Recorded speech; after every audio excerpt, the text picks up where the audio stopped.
Welcome to the Capture Scratch podcast, the show where we discuss film, television, the creative process to bring these stories to life. I am hold on one second, this thing's killing me.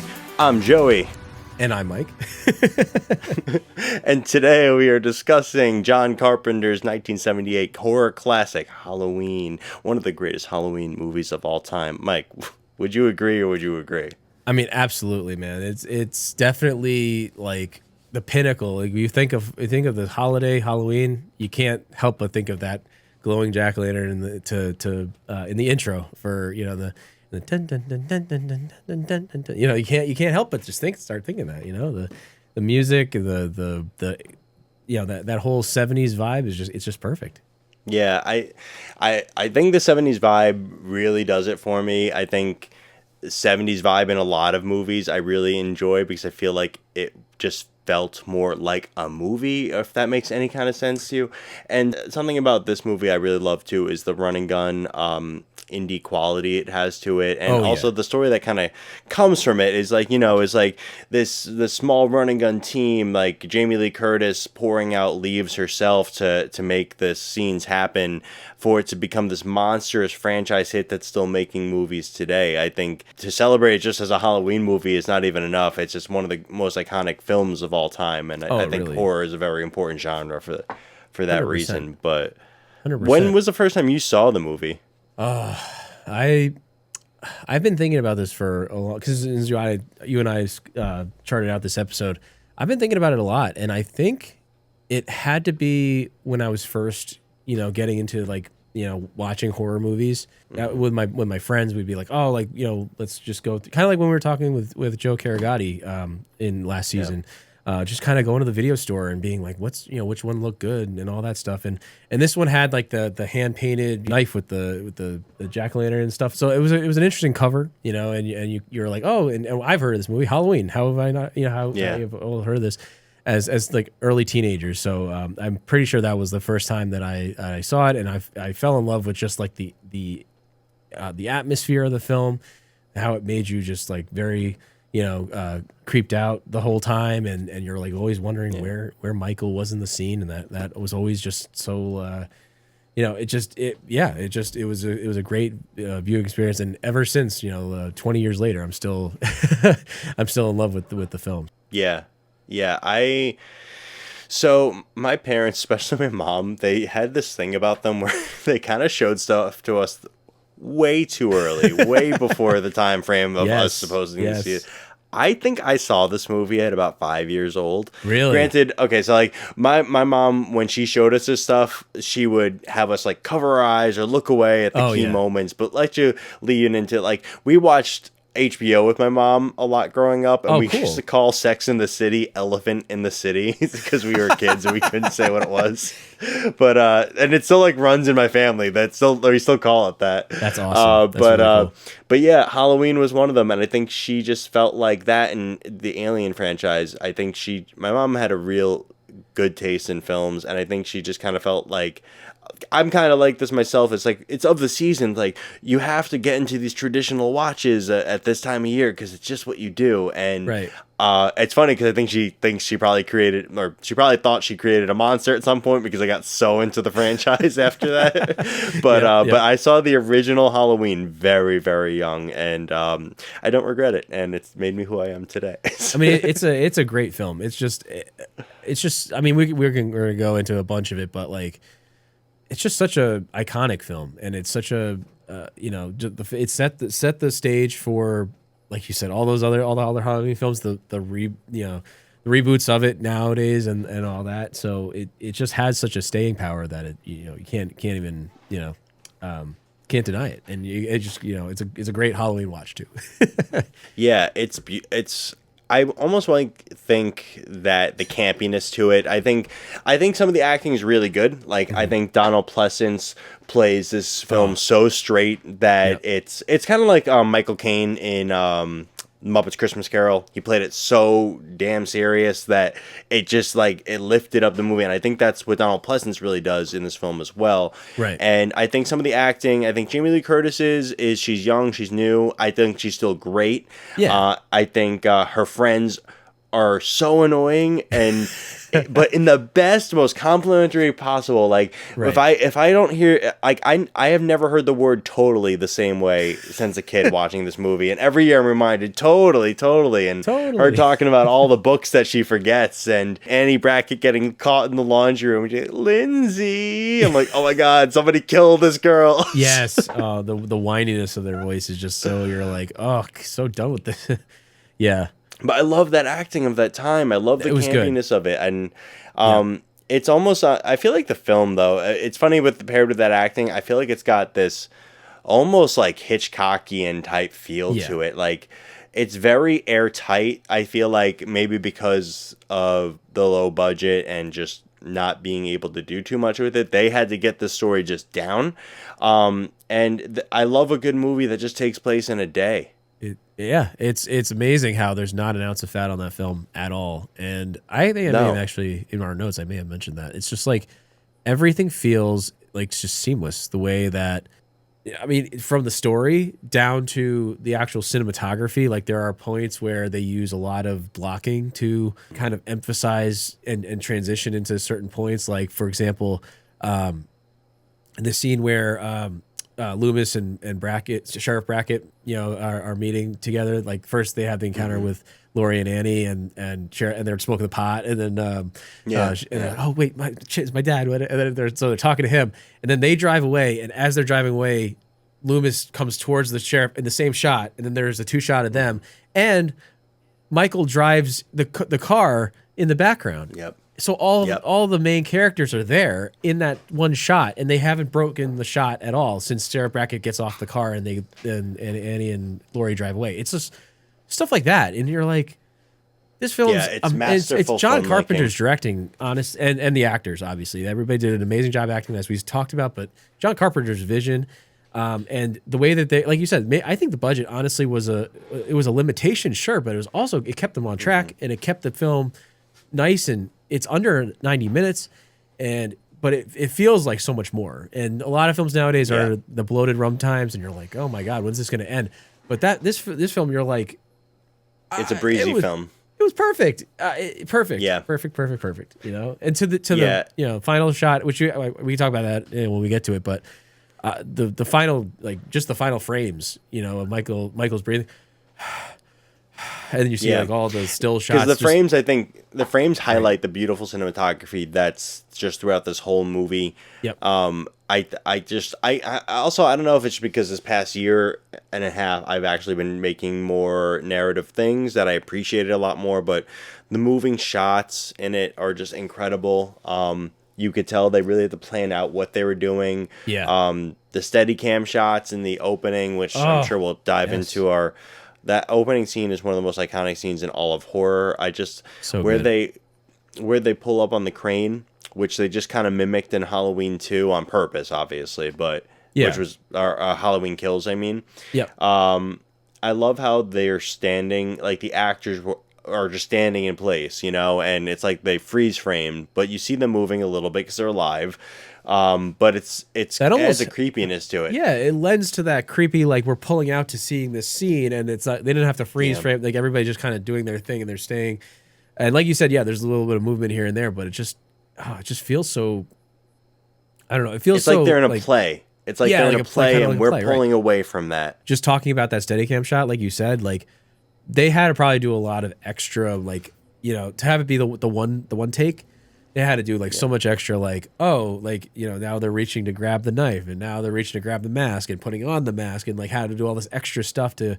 They definitely had to have done some cuts, I imagine, right? Like especially like putting the mask on, and like everything felt like it was all in real time. Though everything felt so like fluid. I think it was. Rewatching it now, especially and really analyzing it for this pod, I think what I was noticing is when the hand goes up to put the mask on, it looks so seamless. So I think there's something ready on the mechanism for the mask to fall perfectly in place. So I don't know that it was cut. It felt that's amazing. That's just incredible. It is, and it kind of goes to show like how even though think about this too, they didn't have monitors back then. They didn't have they were doing it on film, so they didn't have playback. Right. There was no focus. There was no follow focus. So, and we actually said something along the lines of that we noticed that the knife, when he grabs for the knife, it doesn't go into focus. And I think you were saying that you would think it must have been a limitation, but it does kind of work for it. So it feels like almost like, what did he grab? And like, and the whole time you're like, yeah. And that's my reasoning for also thinking that it is all one take, because they probably had to keep the focus that distance on the Steadicam for when they do the kill, because that's the perfect focus to see her dying in. Yep. And they probably couldn't do it for the knife. They measured it out and they did all that for that one thing. But yeah, anything that was closer in focus, it's like, oh, well, when he picks the knife up, it's just going to be out of focus. And they had to just benefit for that deeper focus, because you're also seeing the boyfriend leave. You're seeing pieces of the house from far away, the windows when they're looking up. So the blocking in the scene, just immaculate blocking for this in the scene. And I mean, the Steadicam technology, I'm pretty sure Rocky was the first to use Steadicam, right? It was the first high. I feel like that's right, but I'm not positive. But I do feel like I remember hearing something like that. We can kind of say around mid 70s, right? That was 1976. This was 1978. So it was very new technology that they were using for this Steadicam, and I'm sure it took them a lot of time to film that one scene, the one opening scene. But the attention to detail. Dude, the 70s was the best for movies, I think. It really was. It was just like so much attention to detail was paid, and you had to be like, even if it was a scrappy, low budget film like Halloween, they still, like, John Carpenter still paid attention to details and did not like say, oh, well, this is just going to be a whatever movie. It's like, no, he made it a work of art, and that's why it's so memorable even today. Do you have a favorite still, like based on cinematography? Like, if you were to print out an image from this movie, it's actually, I can't even think of just one now that I'm saying this question out loud. But can you pick one that is like, I would make a poster of this? Because watching this for this pod, I'm actually like, I may actually do this. Oh yeah, well, why don't you start and I'll follow up after thinking. So I think there are two big ones for me. One where Tommy Doyle sees him outside and you see his silhouette in front of the house. And I think for me, that's the moment where they must have adopted the term The Shape, because it is perfect. And I think the scene where the mask kind of comes, like, it just glows on behind Laurie when she's investigating and finds her friend's dead. I think that's just and Laurie's in the foreground and the mask is coming into sight. I think that's another one for me. Yeah. I think it would probably be the scene where Michael's like kind of cocked his head as he's looking at Bob pinned to the wall with the knife. I think that is just so fucking like, just that image is just, and he's just like, huh, now look at that. He like, and you're like, what could be going through his mind right now? Like, he's just like, Loomis is giving us this whole image of this evil, just pure evil. And I wrote some notes about this. Like, he's dehumanized by Loomis so much. Like, he's just this evil force, whatever. But he's clearly like, he's just, I wonder what did I do there with bending him to the wall with the knife? And there's just also the visual, obviously, the cinematography alone of that one kill too. It's just so good. So I love that he looks at like art though. Like, it's so creepy because he finds it beautiful. Yeah. It's, look what I did. it's very strange. I don't know. There's like, it's so many scenes of this movie really do it for me. Seeing Laurie sitting in the back of the classroom, him covered in the sheet with the glasses. There's so many scenes that I think you could just print out this picture. It is such beautiful cinematography everywhere in this movie. So good. I also love when he kills Annie and he carries her. I think that was one of the first scenes that I think as a kid, really scared me, because it was freaky, because at first he's just a shape, and then it's like, oh, he's literally carrying my babysitter in like a lifeless body, terrifying. And I think really scary. Wasn't Tommy talking to like Lindsay and saying like, that's the boogeyman or something? Wasn't that part? And then Laurie comes in, and of course he's not there anymore, and he's like, you're scared, and she's like, you're scaring her. Stop talking about this. He starts freaking out, and he's like, the boogeyman is outside. The boogeyman is outside. Oh man. So yeah, he's a good boogeyman, Michael. Such a good boogeyman. And there's a couple of those follow shots that I talked about a little bit with the the meeting with the sheriff. There's also one where like the Yeah. bullies are bullying Tommy Doyle and they make him fall and Good drop one. his break his jack-o'-lantern. And then Yeah. one of the bullies runs away. Like two of them run this way, and then one of them runs towards the camera, and then Michael grabs him. And then the rest of the time Great we're scene. following him watching Tommy, and that is just I love that how like we had that whole one shot of like the bully running, Michael grabs him, and then we're following Michael along the chain link fence, and we see Tommy walking across the fence, just Through a car too. yeah, and then the car, and then the car turns. There's a whole like it's an unbroken shot, and I think that again that's John Carpenter elevating the film by using these immaculate blocking, immaculate camera work, and it just all comes together to be a memorable scene and a memorable and ultimately a memorable film, right? Like the story, of course, has to sit in front, and it's a amazing story, but just like the way that it's told too is so memorable. I don't think I ever noticed until doing this rewatch, the motives of Michael chasing these people that he's chasing is because it doesn't follow up on the lore of the family curse stuff, at least until the second one. Right. So right now it's just random people, but it's only because Laurie's father sends her over to the house to drop off the key that he starts following her and Tommy. Yes. And because he sees the other two friends when she's like, "Hey, jerk, speed kills."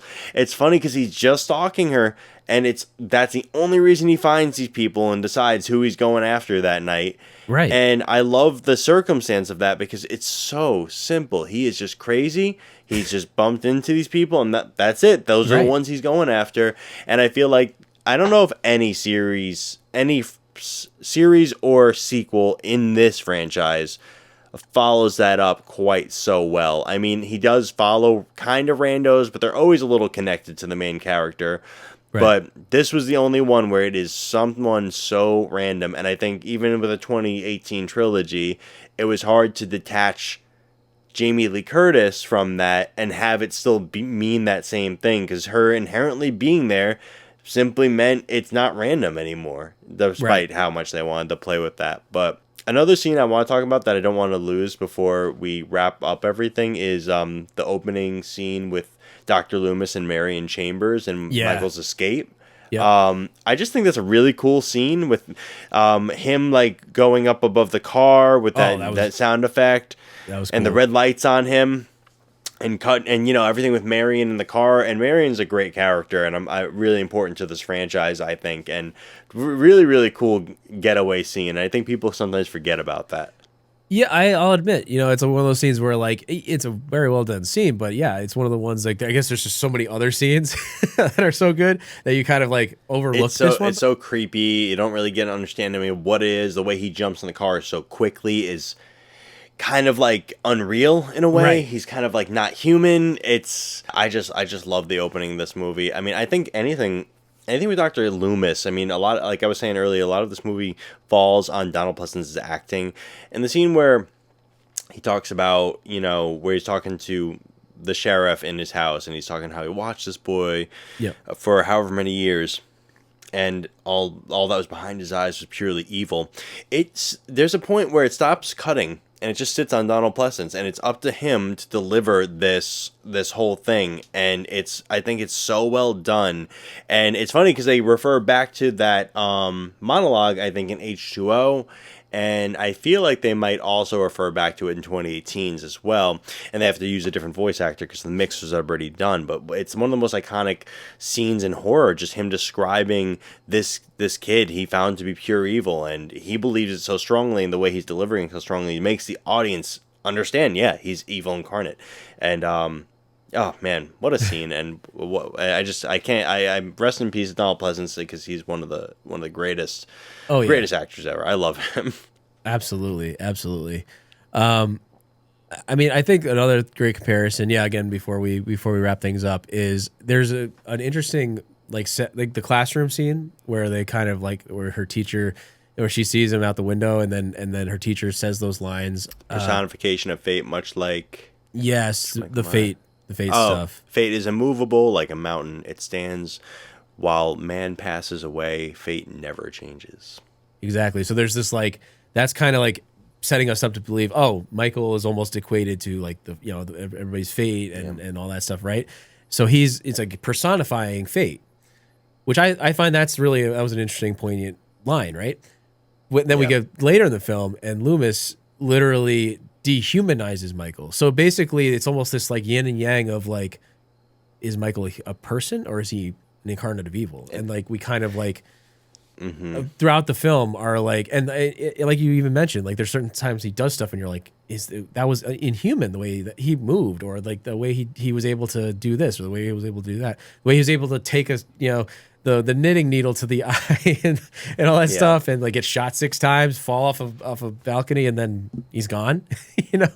So like, yeah, I think that's what really sets him apart from Jason, and I think it really, again, is really mostly in the first one. I think with a lot of hindsight, I still love 2018, but I think the trilogy of 1, 2, and H2O is really kind of the way to watch these movies. I think they're the best ones, but I think those 3 do the best in capturing that he's this force of nature.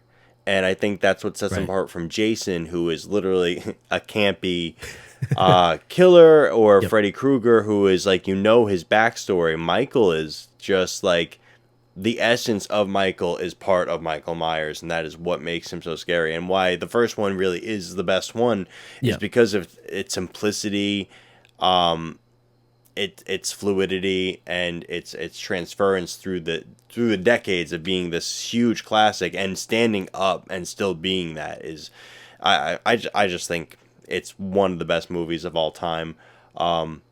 Also with one of the best scores, which also we can't forget to talk about that without the score of this movie, like I don't know if, I'm sure you've heard this, but like they presented it without the music, and it like they didn't find it scary at all.